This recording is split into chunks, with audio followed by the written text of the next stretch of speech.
I'm willing to bet you have a skill you can sell, and it might just be your ticket to funding your travels around Australia. Ready to step into the world of freelancing?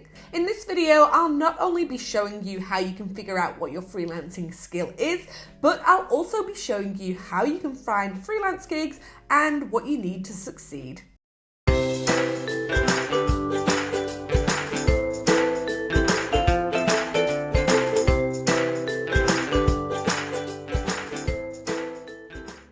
Hey guys, what's up? It's Rose from Big Lap Bible, and in this video, I'll be giving you a glimpse into life as a freelancer and showing you how it can fund your travels. Stick around to the end as I'll be showing you what you need to set yourself up for success.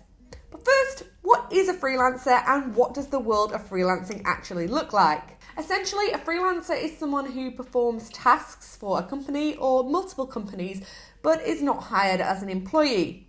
Over the past few years, the number of people calling themselves freelancers has grown exponentially. With more and more companies embracing a remote workforce, the number of opportunities for freelancers is growing daily. Currently, freelancers make up about 35% of the global workforce.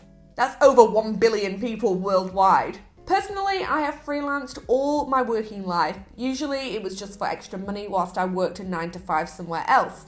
But when I decided I wanted to have the freedom to travel wherever, whenever, it was actually freelancing that helped me quit my full-time job. I still actually have the client that I had back then that allowed me to quit.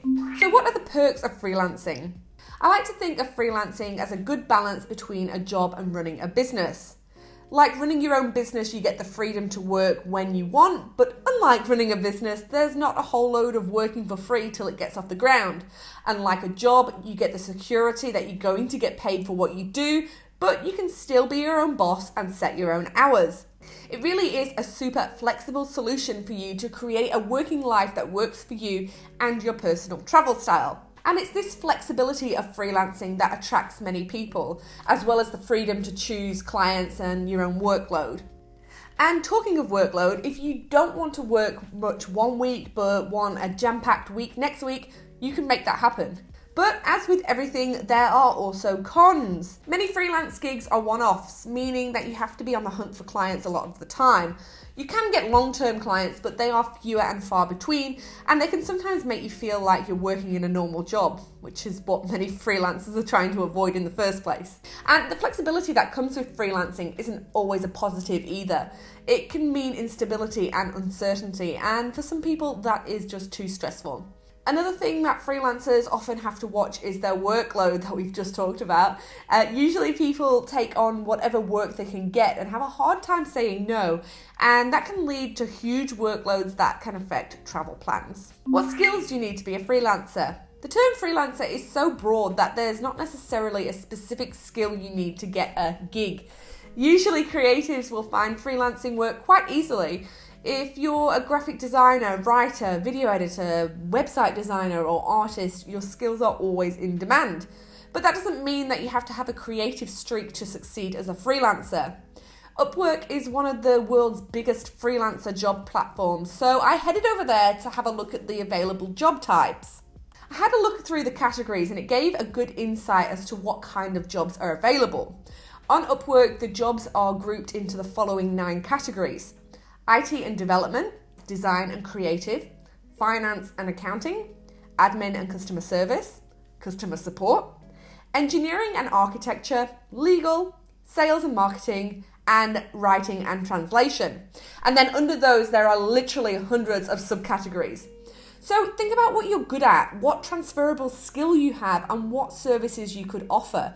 You don't need to be an expert or a specialist per se, although if you are, you can look for higher paying roles. There are a number of freelancing gigs out there that you just need to know the basics for. Generally, if you're organised, self-motivated and computer literate, you'll be able to find a freelancing gig that suits your skill set. Now, you may be thinking that it's all well and good understanding what jobs you can do, but where do you even look when you want to find work? Well, I've got 4 key places you can look. Firstly is freelancer job boards. With such a huge part of the workforce looking for freelance work, freelancer job boards have become an increasingly prevalent force in the online job hunt. Sites like Upwork, Fiverr, and Freelancer are popular. Most of these job boards work in the same way. Clients post a job they want done, and you write a proposal to apply for them, including how much you want to charge and how long it'll take and those kinds of things.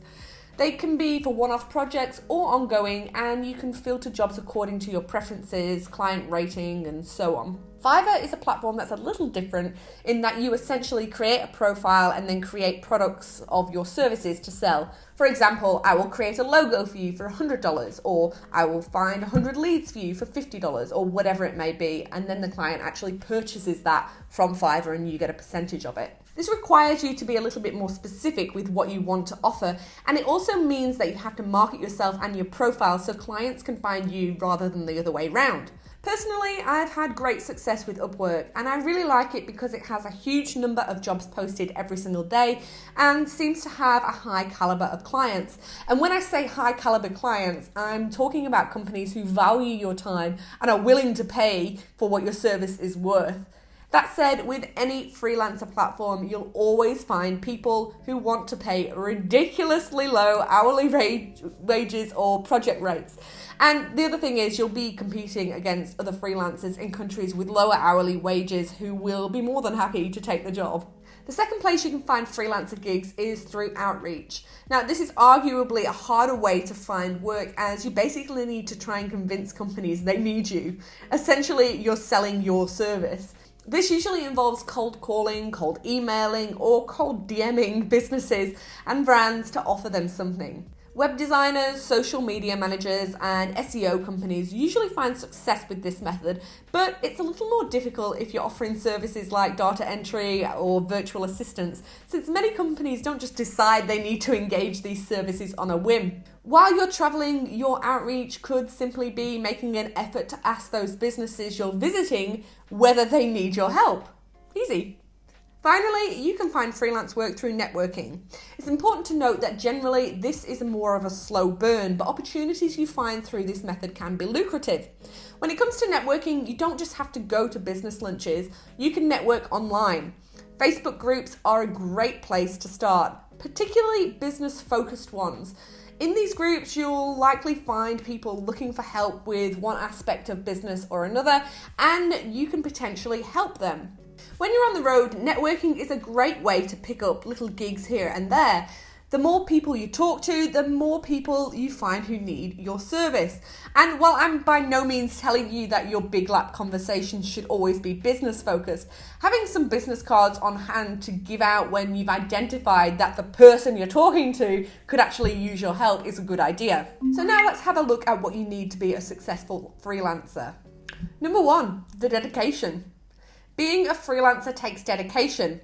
Between finding clients and getting the work done, you need to have a good amount of self-motivation to be successful. As I said previously, you can find one-off or ongoing projects, and it depends on your own personal preferences as to which line you take. Personally, I like ongoing projects because I know what I'm doing each week and I don't have to worry about constantly looking for clients. But that does then lock me into doing certain tasks for these clients each week. Alternatively, you could choose to do one-off projects so you can pick and choose when you work around your travels, but doing that leaves you open to inconsistent income and uncertainty when it comes to finding clients. Either way, you have to be dedicated to your life as a freelancer if you want to use this as a type of work to fund your travels. Number 2, a dedicated space. Now, this might be a personal thing, but I don't feel like you can be truly efficient if you're trying to find spaces to work all the time. I have this vivid memory of me sitting outside a reception of a caravan park with my laptop on my knee and smiling politely to strangers trying to chat to me just so I could plug my laptop in and access the internet. It made me realise that full-time travel and freelancing wasn't going to work for me unless I had a space I could work from that was dedicated to me. If you freelance on the road and disagree with this, let me know in the comments. I'd be interested to hear whether it's just me. Number 3, the right setup. While having a dedicated space might be a point of contention, having the right setup is not.